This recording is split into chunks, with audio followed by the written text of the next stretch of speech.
এবার বাংলাদেশের বিপক্ষে মাঠে নামার আগেই ক্যান বয়ে কাঁপছে লঙ্কান ক্রিকেটারেরা। তো সম্মানিত ভিউয়ার্স, বিস্তারিত জানুন পুরো ভিডিও জুড়ে। সীমিত ওভারের ক্রিকেটে একটা সময় বিশ্ব ক্রিকেটে ত্রাস ছিলেন বাংলাদেশের মুস্তাফিজুর রহমান। সময়ের সাথে সাথে মুস্তাফিজের বলের দাঁড় কিছুটা কমে এসেছে, তবুও নিজের দিনে ভয়ঙ্কর হয়ে উঠতে পারেন মুস্তাফিজ।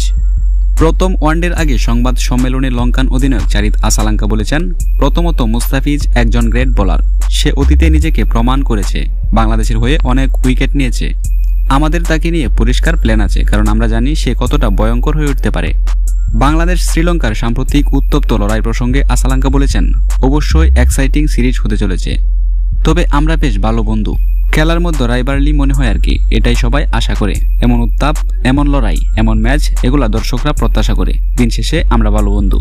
এছাড়া ম্যাচের উইকেট প্রসঙ্গে আসালাঙ্কা জানান, আমার মনে হয় প্রেমাদাসা সাধারণত স্পিন ফ্রেন্ডলি উইকেট হয়ে থাকে।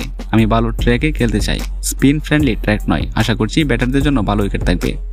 তবে বাংলাদেশ অনেক ভালো এবং শক্তিশালী টিম বর্তমান সময়ে, তাদের সঙ্গে অবশ্যই আমাদের ফাইটিং হবে।